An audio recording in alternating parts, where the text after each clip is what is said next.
Viviana is great. She's joining us today from Baja California, Mexico, Rosarito Beach, to be specific. So she gets the prize for our longest distance presenter for sure. So Viviana, I'm going to turn it over to you. You can unmute yourself and I'll mute myself. And thanks for being with us today. Awesome. Thank you for having me. And it's so great to see so many familiar faces.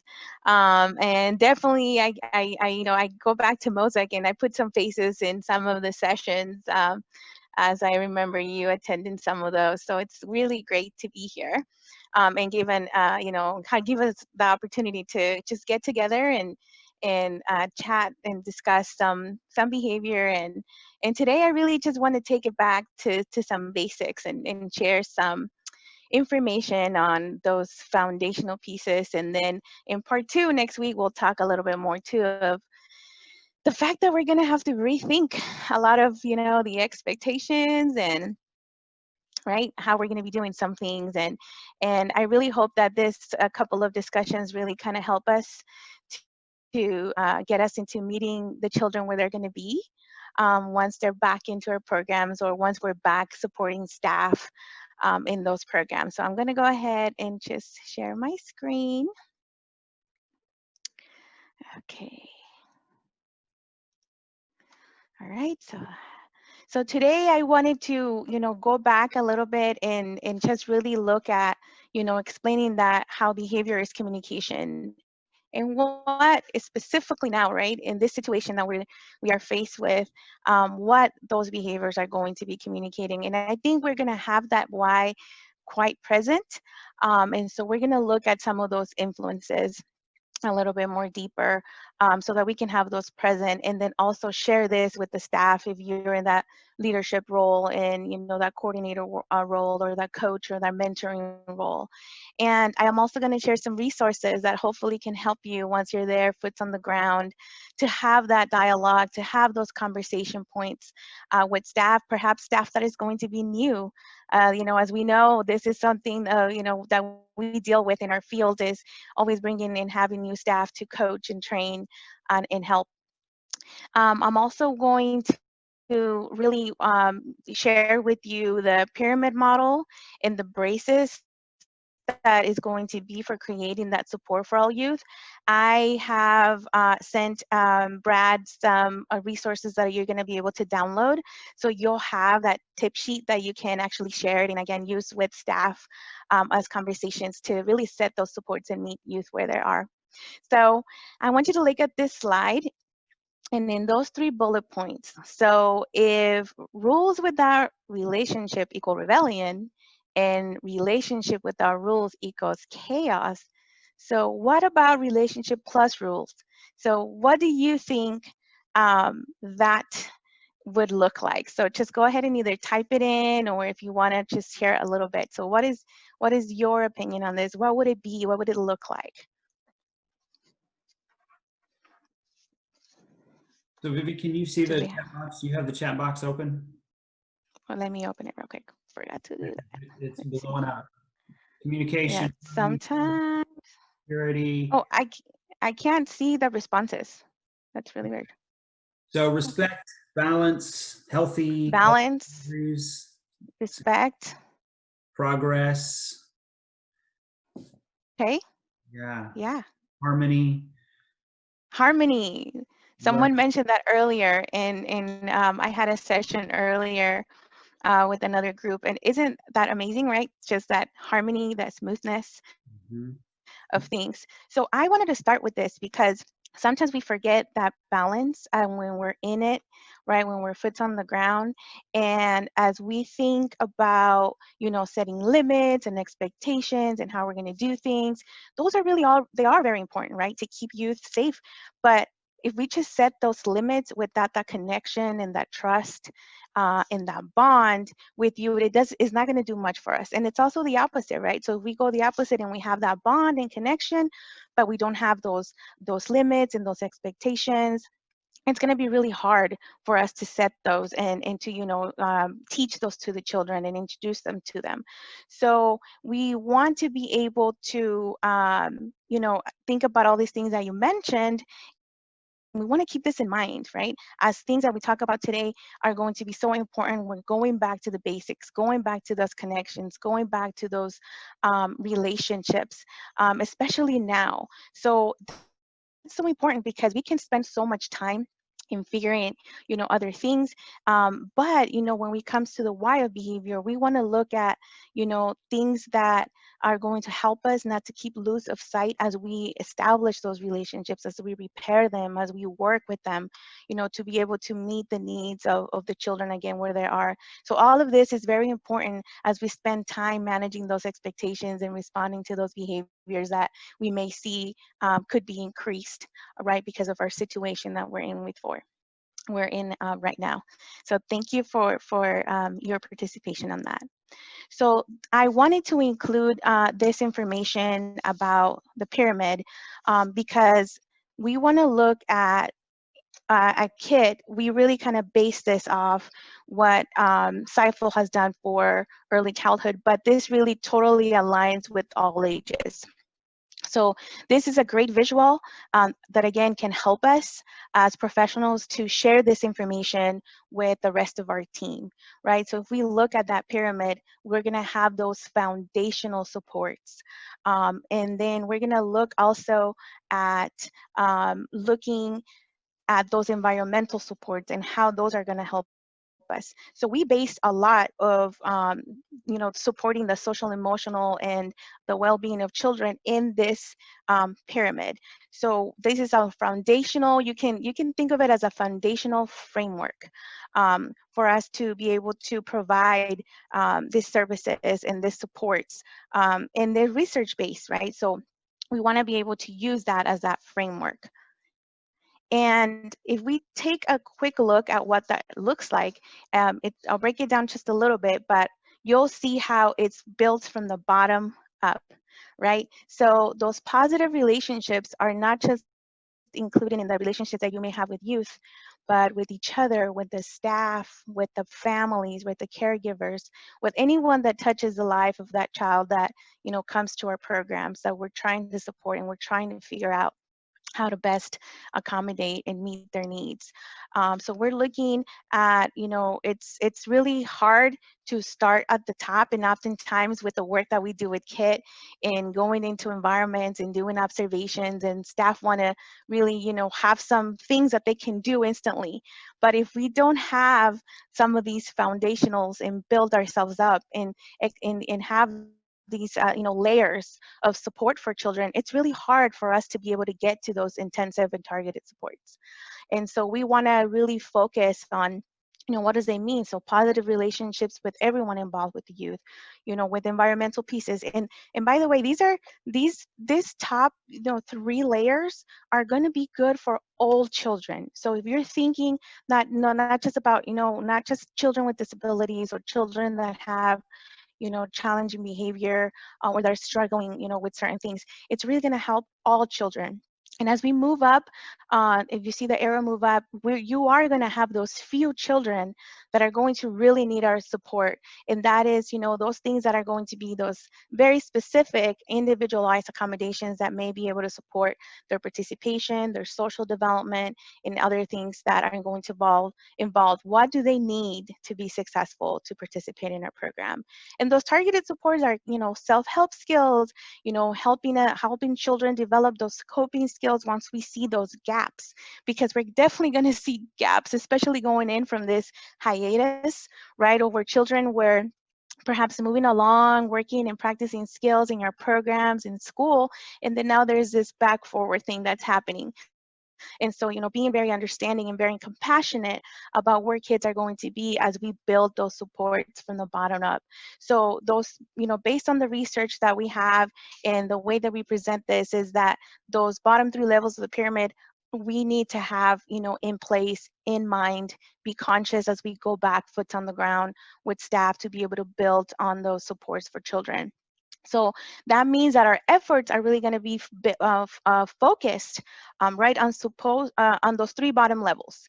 And those intensive supports are going to be most likely more successful once those three bottom parts are strong.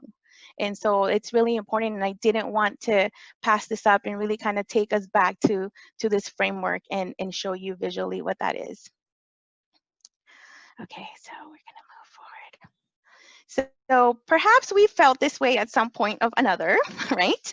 And I can really attest to when I started doing youth development work.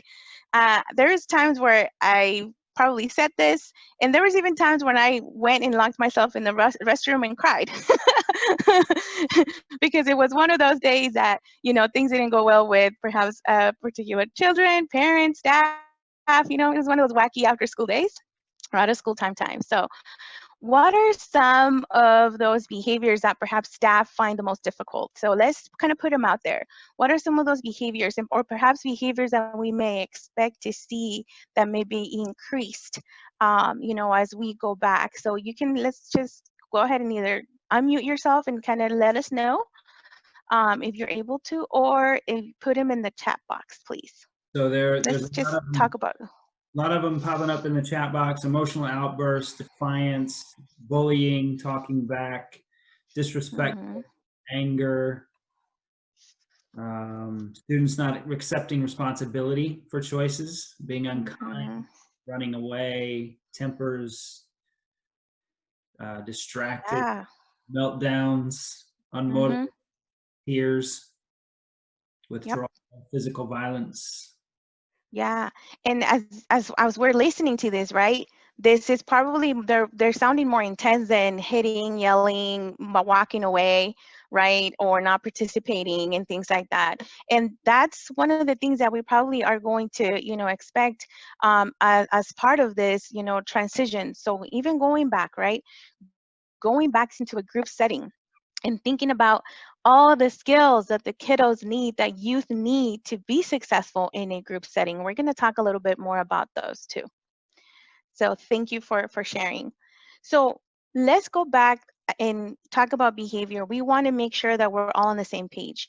I want what it means and how we can define it, right? And as a review for so many of you, it's going to be communication in an essence, right?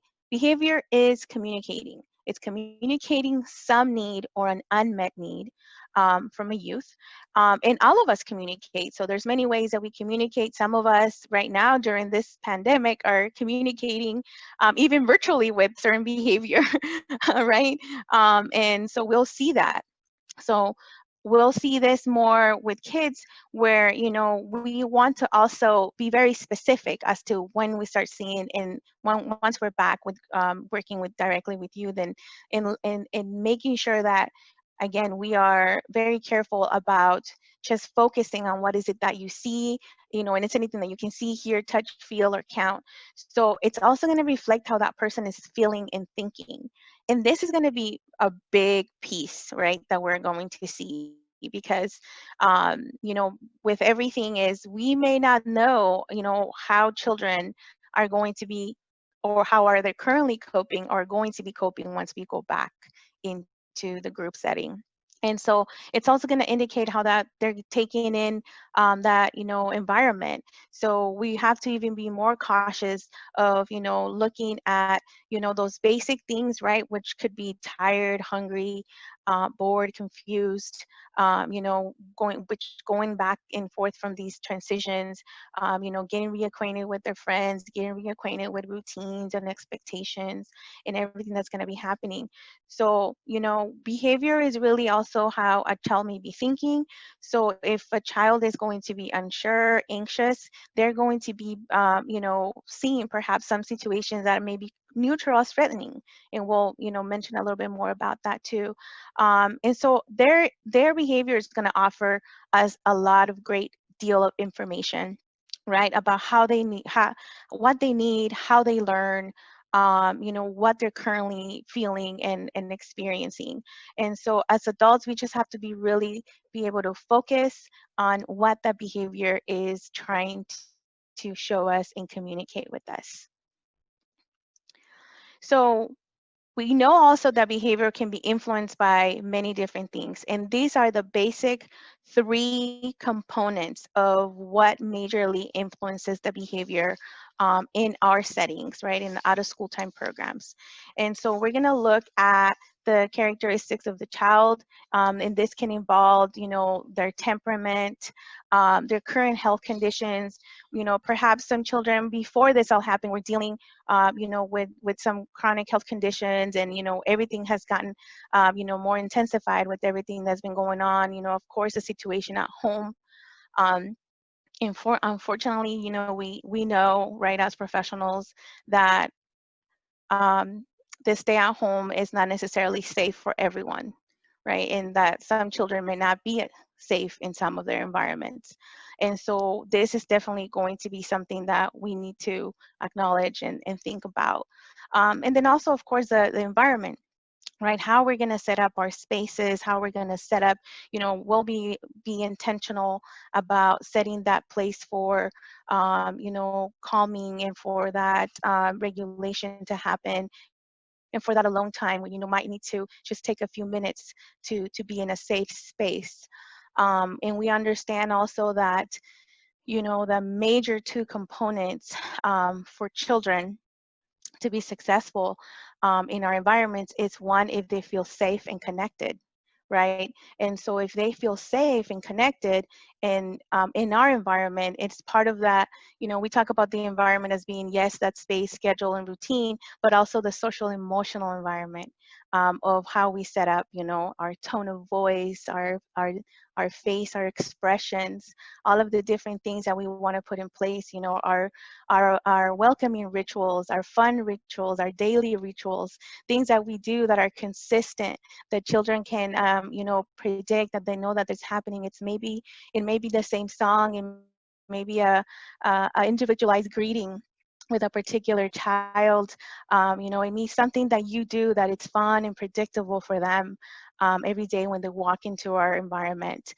The activities, the schedule, and the routine, we know that this is really majorly important, but how can you make it even better, right? So as we think about going back, can you, make sure that you have visual reminders for the kids, visual support that is going to help them into that, back to get reacquainted with that environment. And then, of course, the interactions with peers and adults, which speak again to us about the pyramid of support, right? It's the building from the bottom up. So it's also important that we go back and think about how our views can affect how we support behavior and how we respond to it. And so we may, view youth in a particular way. And even now, with everything that has been happening, we may be just, in a different place of, viewing children, because we're coming from a very compassionate, right, standpoint. We understand that if we're having such difficulty with this, right, or we're dealing with it in a certain way, that kids are going to even experience it at another level, without having the skills to cope yet. And so how we as kids say this, right? Viewing drives doing. So how we view a particular situation, how we view a particular youth, how we view their behavior is going to drive us to how we respond. And so we know that these views come, typically from how we were raised, our professional experience, any type of experience that we had when it comes to our approach and what certain things we value. So, for example, we see this perhaps with adults that were punished frequently as children. They may have strong feelings about using certain or consequences with children. And so we need to, be understanding and have those present. We also have common views, or may have common views about children. And so one common view is that perhaps youth that do experience challenging behavior need particular consequences, right? And even whether those consequences may work for them or not, or may be working, or may be, something that is going to benefit them. So kind of looking at those, and we're not saying that they don't, but looking how a particular child on a case-by-case needed or basis is going to need to have those supports put in place for them. Perhaps another common view that we've had in the past or that we've experienced is that, challenging behaviors due to poor parenting. And we all know that we're in this together, right? And perhaps a lot of parents right now are experiencing, and acknowledging a lot of different things that are happening. And so we're going to feel this mutual compassion, right? We hope that, this is something that is going to bring that awareness to how it's so important to have those relationships right from home to school to the after school program. And so how we view or have we viewed that in the past can really affect how we respond. And what happens is that if we do have that view, is that we can, it can become a barrier because we can, take away the responsibility of supporting and saying, well, they don't do anything about it, or, they're not really participating in this relationship, and we've already talked to them. And so, you may have some of those feelings that can become a barrier when it comes to really supporting the behavior. And so we're going to have to be more, present into our thinking and understanding when it comes to that as we go back foot on the ground. And then another common approach or lens that we may have is the diagnostic view, right? And this is particularly when we're looking at working in supporting children with disabilities. And so we may, have certain assumptions, certain views about a particular children that may be, that have a disability. And so sometimes that diagnosis can become our view. And so we want to be cautious of that so that we don't take this general approach, right? Again, because we know that if we meet one child with autism, we meet one child with autism. And so there's a spectrum of strengths and challenges. And so as we go back, we want to come from that strengths-based approach, right? We want to assume and we want to work from their children's strengths versus, maybe perhaps their challenges, and those are going to help us to build those intense supports at the top of the pyramid if we need to, as we move forward and as we really start working, back with them. Any questions so far? Any thoughts? Anything, is this resonating? Is this something that you are finding, that we need to, it's important to kind of look at and focus on as we talk about this behavior? So if you want to jump in and share a little bit, want to make sure that everyone's okay and we can either Yeah, move forward. no, Okay. no questions yet, but Denise agreed with you that the child is not his diagnosis. Uh, Mm-hmm. Diagnostic can have strong impressions, especially if they have an IEP. Strength-based perspective is so important. So no question Yeah. yet. Just kind of agreeing with what Okay. you've just finished saying. Yeah. So feel Awesome. free to type those questions in the chat box, and we'll get those to Viviana. So we can ask the why question, right? Because we can come this, but this is really a reflective why, right? This is a curious why. There can be so many questions, but it's definitely not something that we're gonna, focus on perhaps a particular child. And this is really important because we know those of us that have been in the field and have some experience, right? We see younger or less with the different levels of experience of the staff that we support that may come and get stuck in some of these, right? So these are the things that they may get stuck in. And so it's so important that we really focus on, what this is. This is coming from a curious place, and it's something to be solved, really, something that we can solve, together, something that we can work with the youth to solve. And so, some questions that we can ask also is, what is the child doing? So what is the actual challenging behavior, or what is it that they're struggling with? Where is it happening? So find those areas of challenging times. Is it happening during transitions? Is it happening at all the time during the program time? Is it, happening just in the morning or in the afternoon? And so one thing that we have to think is that youth are trying really hard. So sometimes, they may come into a morning program and have some good adaptive skills, but by the time the end of the day comes along, right, after they had perhaps a lot of negative experiences, or they've had, a hard day, they're going to be less adaptable, right, to what's happening in their environment. And so it's really important that we really focus on that, right, meet them where they are and understand those pieces. So the most, again, in question is, is why, but coming from that curious place, you know, and not to allow this to, you know, get us to that emotional state, or, you know, not allow us to be very objective when it comes to looking at the behavior. So we want to learn to kind of pause, right, and teach our staff to pause and make room for that curiosity, so that we can you know, really understand the perspective or experience of the child when it comes to these challenges. And again, you know, we focus and we support folks with that are, you know, including and working with children with disabilities, but a lot of the support that we give is within challenging behavior, right? Because it can be really hard. It provokes emotion, and, you know, so it's definitely something that we want to have present in focus. So in order to also better understand the why, we can look at some of what research is telling us. And research has highlighted just some common characteristics that we can also have in mind. So these are, you know, present, and they have found that are present with children that tend to use aggression or challenging behavior. And what's interesting to note is that those first three ones are even, you know, present during infancy. So these are some of the things that, you know, children may be struggling with, infants, you know, that may have be born with the tendency to have really high energy or sensitivity to the environment, where it's really hard for them to adapt from one caregiver to another, you know, from one room to another, to self-regulate. You know, they have perhaps trouble soothing themselves and then adjusting to the environment. And we kind of see this, right? The skills get really challenged as they start to grow in their development. So as they get to preschool and school age and teens and tweens.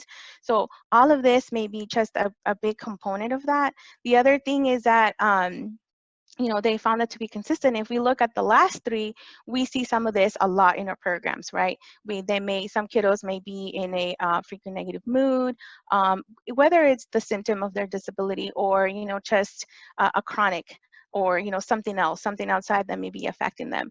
What they also found is that they are not able to interpret social cues accurately, right? So they may feel and interpret those social situations as threatening.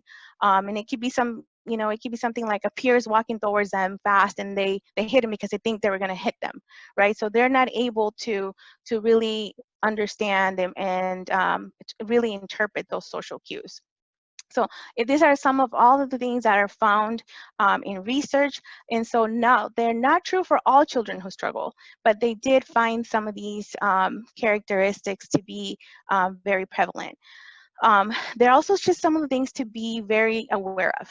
So we want to be aware, we want to understand why that child may be acting a certain way. And so when we have that understanding, that's how we are able to respond more compassionately. And again, I think this is going to be so important once we go back and we're foot on the ground with our staff, and if you're in the coaching and mentoring position, you know, how we're going to frame this, how are we going to start those conversations, and how this is going to be part of, you know, the rethinking of the expectations and the routines and everything that we're going to be doing.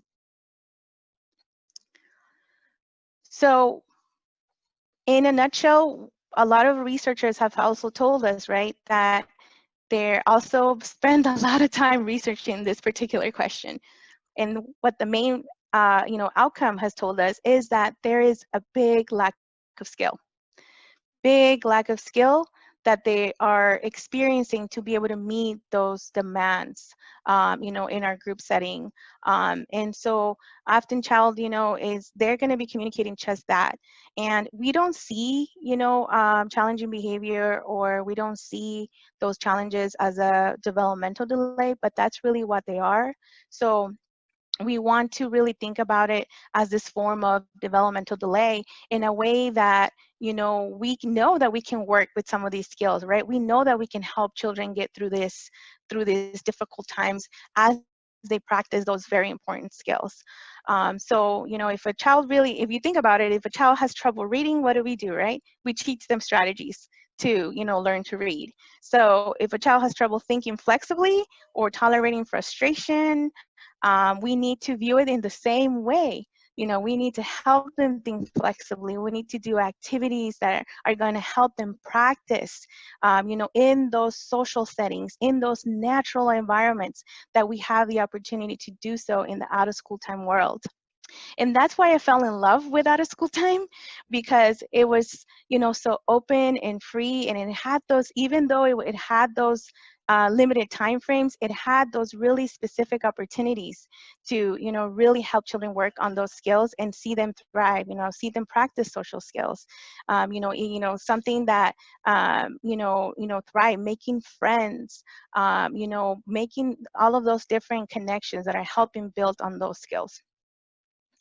And so the other thing is that because of all this delay in skills, they're not going to be able to respond to certain problems adaptively. So what does that mean? Well, it means that they're, we need to look at those delays and look at where those demands, are not meeting the skill. So if we involve, and these are kind of involved things like coping, self-care, communication, play, these are where all the things that you'll see this, right? Meeting those demands. And so they're also based on age and culture. So if you think about it, right, preschoolers have more adaptive skills than toddlers do, right? So, and if you think about it in a different country, right, perhaps 4-year-olds may have, or school age program kids that are, attending school in China are going to have a different adaptive behavior than those in the US or Israel. So they're really going to be based on all of those different also contextual factors for them. So they are going to be using that age appropriate or culturally relevant behaviors that, most children are going to are constantly trying to catch up to be able to meet those demands. And how can we, so it brings us, how can we build and help with those skills? So if we look at what is really needed, so you'll see this, the skills that are oftentimes, really found to be, needed by kids to be able to function and to be successful in a group setting. So they're, they're true for early childhood, they're true for out of school time, right? They're true as they, as they move into teenagehood, so teen programs. So if you think just for a second, right, if you struggled or you did not have one of those skills developed, right now, if you didn't have just one of those, what would your experience be like? So share a little bit if you want on in the chat box.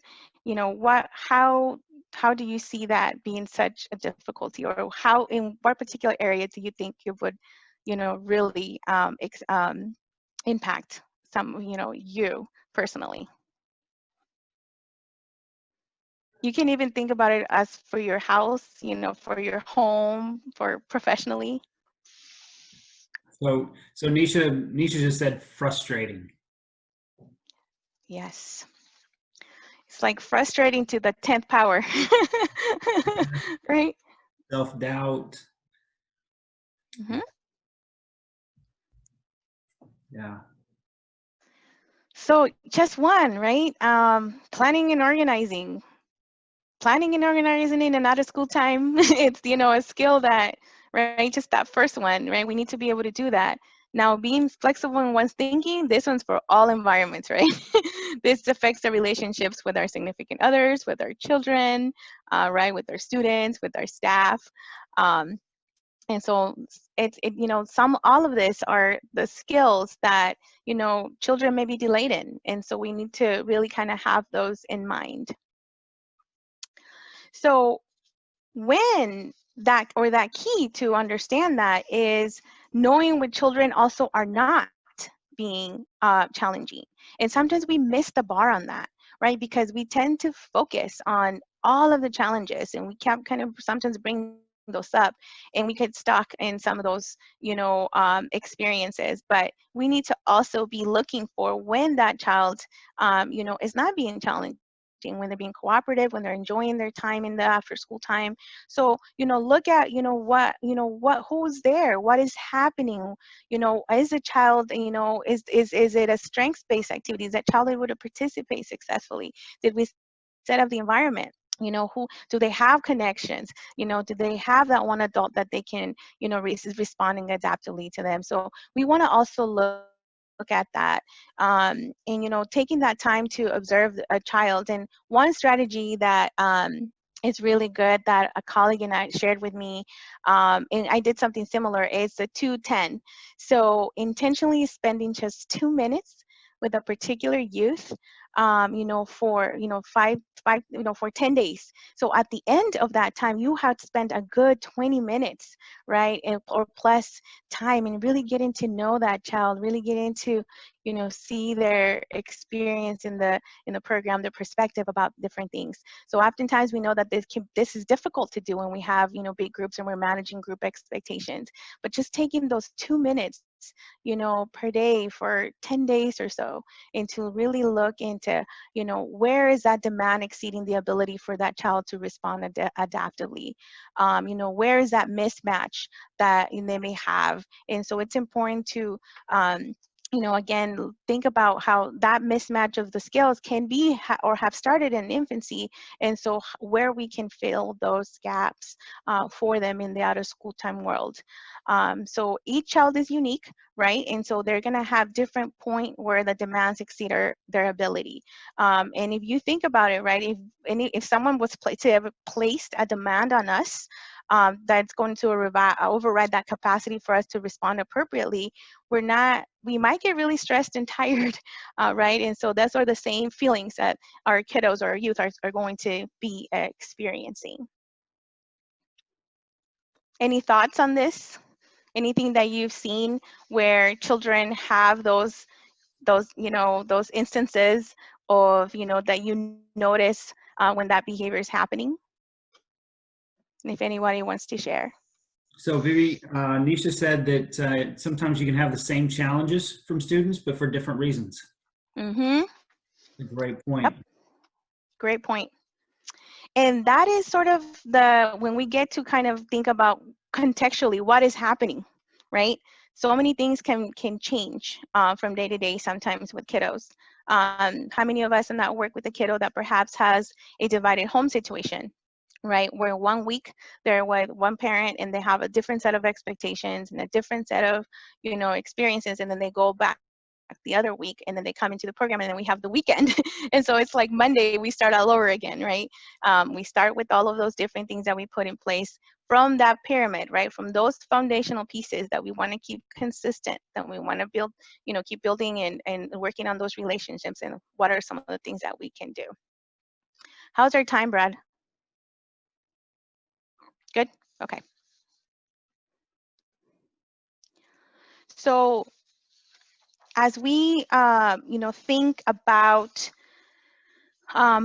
moving forward with how are we going to support and how are we going to be, sharing this information? How can we best, help others understand? Is, noticing, right? Noticing our perspectives and how sometimes our way of thinking can be barriers to being compassionate and creative. And we want to really, emphasize that with staff, that this is a time to be creative. This is a time to be compassionate. This is a time where we can, look and view at the right lenses, and so we can clearly see what are some of those things, maybe find those gaps in the skills with particular children, figure out, how we're setting up our environment so we can reduce those challenging behaviors, and also how, challenging behavior is tied to their development. So it goes back to, right, meeting kids where they're at and figuring out, what those skills are. And so, this really helps us to really get the basic, understanding of why challenging behavior occurs. And then also to make it our goal to support children and teach those new skills.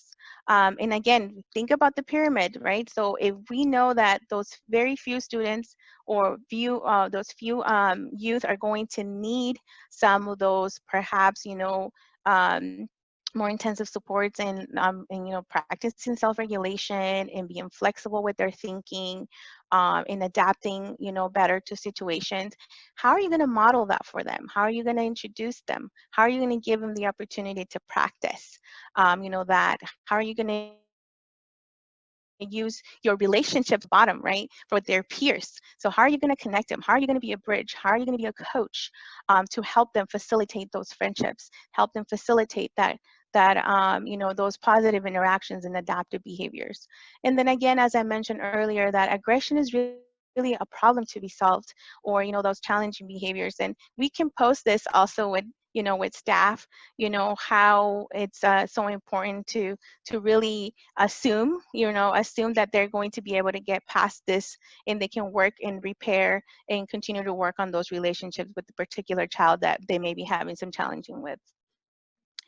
Also, wearing the right lenses is really going to help us share our view with the family in a way that is compassionate, respectful, and neutral.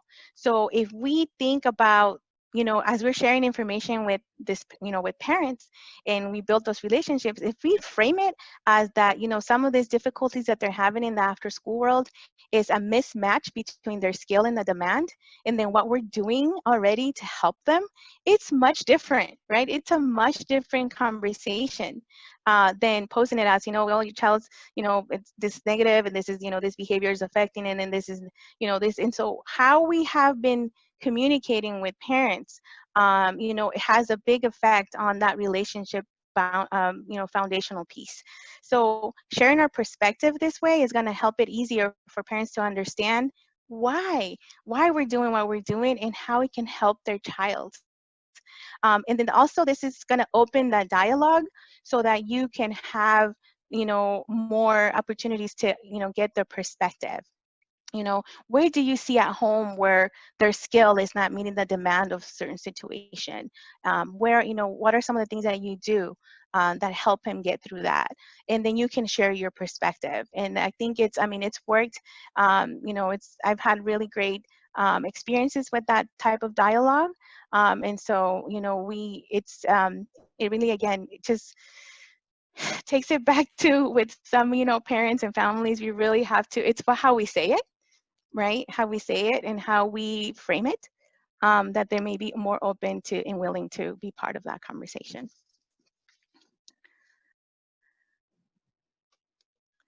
So those are some of the things that I wanted to keep in foundation as we move for our next part next week. And I just also wanted to share with you a little bit about us if you have not had a chance. I know many of you are familiar with us, and then some of you may not have heard about us. So these are just some ways that you can stay connected. We have a blended learning approach to really specializing to help organizations include kids, but really what we see ourselves is helpful, friendly guide toward inclusion, and that may focus on disability inclusion, but again also behavior support. And so we've been doing this for over 20 years now. We do this nationally and internationally. We have online learning training component. We have on-site training, which right now has taken a big hit to be able to come into your programs and talk to your teams and do that coaching and mentoring piece, but we also do that virtually. So we do have a virtual learning community and learning platforms. And Brad is actually going to be sharing with you a link to our new Learn Upon storefront, where we have created some learning pathways and bundles that you may be interested based on topic. And so this is really in response to everything going, supporting you virtually as much as we can, since we can't be foot on the ground yet. So we also have some free webinars that you can take advantage of, and resources that you can access to share with programs. Brad is also going to be sharing with you some tip sheets that I'm going to just send to you. And there's also other different ways to stay connected with us. We have some really cool stuff happening on our Facebook. And if you have any questions about how we can support, your program, I've been to some of your programs to train Foots on the Ground. I saw some folks that were represented from some Boys and Girls Clubs that I've been able to have the opportunity to visit. So, you can reach me at my email, and I'm here to support and continue to be in this together with you, and, kids here to help however best we can. So stay connected. And again, thank you for the opportunity. And Brad, we're going to probably open it up for Q&A. Yeah. So I have posted the link that the link that Viviana was just referring to. I posted it in the chat box. It will also be on our website. We'll probably could go up tomorrow. We'll probably be up next week, along with the PowerPoint and a tip sheet that she sent as well. So those will all be on there. We have time left, and we intentionally left time for any questions that you might have. So we have 220 people on here. So instead of just saying, yell out your question, type your questions in the chat box, and we'll get those to Viviana, and we'll just continue the conversation here for a little bit. So Jenny started.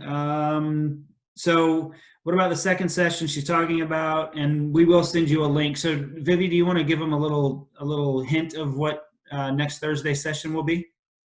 Sure. So we're going to look at some specific strategies, right? So we're going to look at what are some of the, practical, some tangible things that you can do as we go back and we're foot on the ground with youth.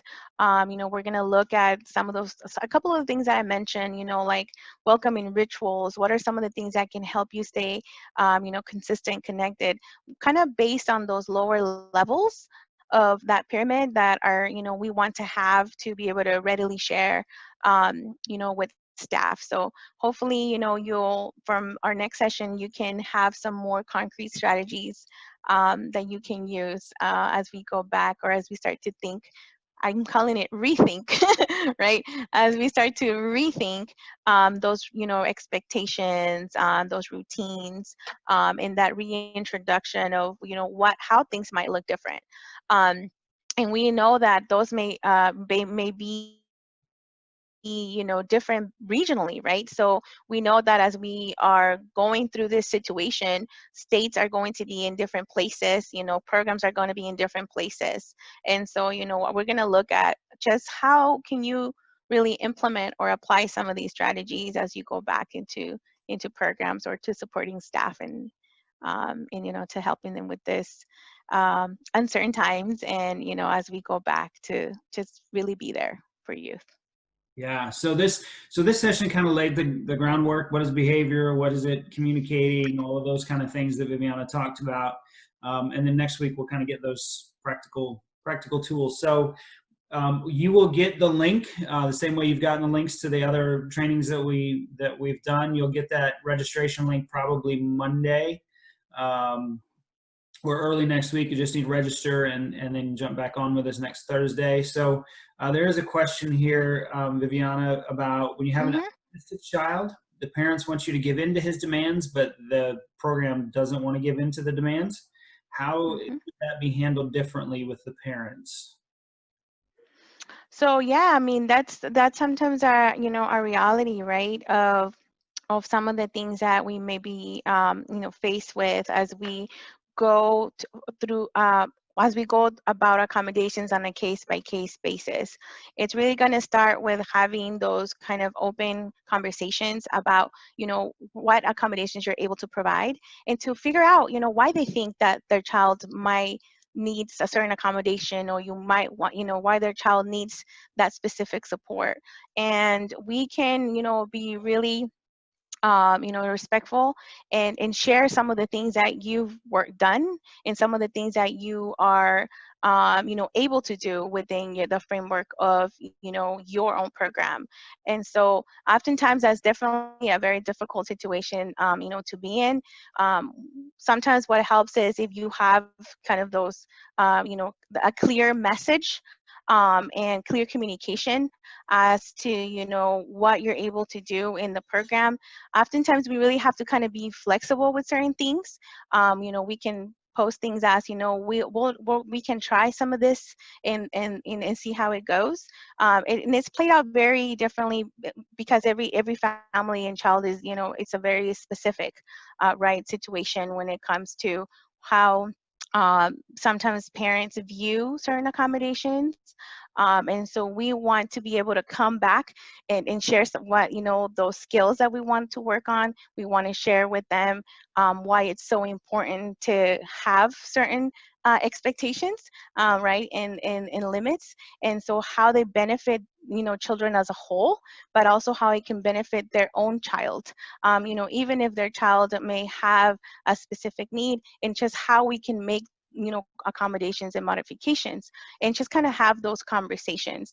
You know, sometimes it can be difficult to you know, just really know because of the contextual factors. So, I mean, we can continue to have that conversation too if you like. So you can feel free to you know, to email me. You know, so I'm, you know, so if I have some of those contextual factors, it could help to really better kind of see the you know, the situation. Another thing is that, you know, it may be based on experience. So perhaps, you know, a child or a family has had you know, a different expectation or a different experience somewhere else, or they may have never had that experience. And so they're thinking that, you know, how we shape accommodations, you know, is going to be the same. And so we want to be able to just, you know, be able to communicate that with them very clearly. Does that help?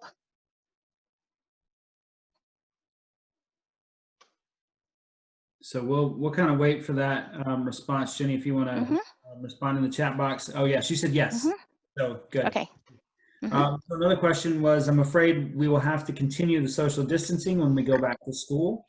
How do we explain Mm-hmm. that to a student with special needs? Much of the time, Yeah. they like to hug us. And so Yeah. how do we explain Yeah. So this is the part where we get to get very creative, right? Because there can be so many different ways to show affection, right? So we can do it with visuals, we can do it, you know, in the distance, like, you know. So this, and depending on the age, of course, also of you know, the youth and the situation. But there's so many different creative things that you can do. Again, you can create perhaps secret or, you know, handshakes that are air, right? You can have a little visual where, you know, when I was in with early childhood, what we did is, well, I think I brought it to the conference, but I used to have a little apron, and there was three visuals. There was a smiley face, there was a heart, and there was a hand. And so they chose how to be greeted, you know, when they came into my classroom or the program. And so they would just point, and so, you know, to how they wanted to be greeted. And this could, you know, be done also in sign language. You know, again, it can be done with visuals. It could be done, you know, just a different way. It could be done with a song that you all dance to when, you know, when they come into the program.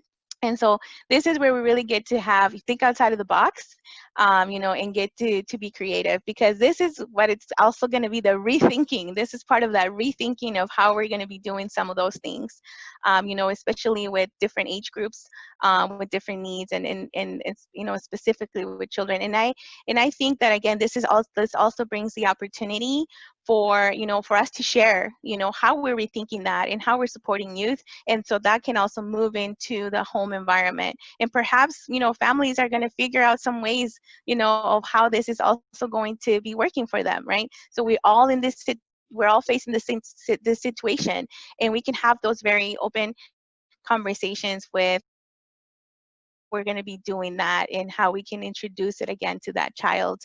It may be a narrative or a story. And this is coming, you know, this is also for next week. We're going to have those different strategies of, you know, how do we prepare children? So maybe we write up a narrative that, you know, parents kind of review with them at home right before coming to program. And this has worked with a lot of the different youth that I worked with in the past, whether it was for a big change in transition, moving from a different group, moving from a different classroom, me leaving or going on leave, right? We had to prepare some of the kids for those transitions, which, a figure that has been there, that is no longer going to be there, how does it affect that relationship of that child? There was a kiddo that I worked with for a number of years, and every time I went on a conference or every time I was going to be out, I had to be very specific with him and tell him, this is how long I'm going to be gone, this is what's going to happen, this is who's going to help you, and support you, and have those kind of check-ins with him. So this is really where we get to get creative, and we get to dig into the children's strengths, where we get to dig into their interest, where we get to have those open conversations with families, and where we get to work as a team with the rest of the staff to more brains think together. So you're also going to be this is also be a time where if that youth has built a specific relationship with a particular adult or staff, where we get to share those that information to try to bring and put those accommodations in place. I hope that kind of helped, and hopefully next week I'll have a little bit more too of certain things that you can do. All right. Any other questions? So there's some conversations happening in the chat box, which is great. Any other questions for Viviana? I can't see the chat. Anyone doing anything while you're apart? So that seems to be more kind of for the group. Any questions for Viviana?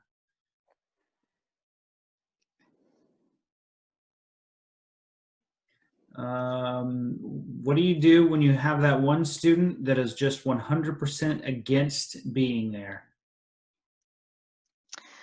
Yeah, so this is also going back to, what are their interests? What are they into? Can they bring something that they're interested in as part of the program? This is where you might, not just for that child specifically, because it may be sometimes difficult if we put them on the spot, but this is where you set those fun rituals or things that you do to elicit youth's voice, in the program. Kind of, figure out why are some of the reasons, what does he think about the activities, what does he think, what is level of comfort of, participation.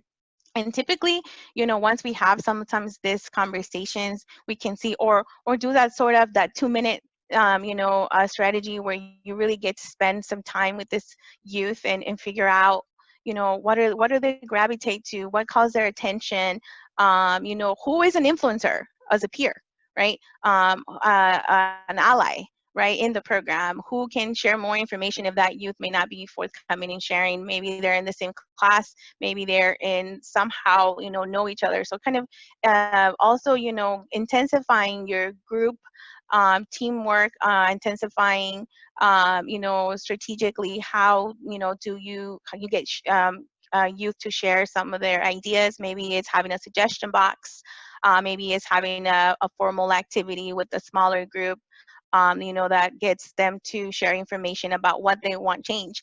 I know that in my former program, in the beginning of the year, I used to have a survey, and I used to say, okay, what's been your favorite activity? What don't you want to do anymore? What are some new ideas that you want us to see, to see in the program? And it's so powerful when you really include youth. It makes the program, it makes them feel invested, it makes them feel valued. And so we also want to ask, and think about, how are those bottom levels working? Where can we make perhaps some changes?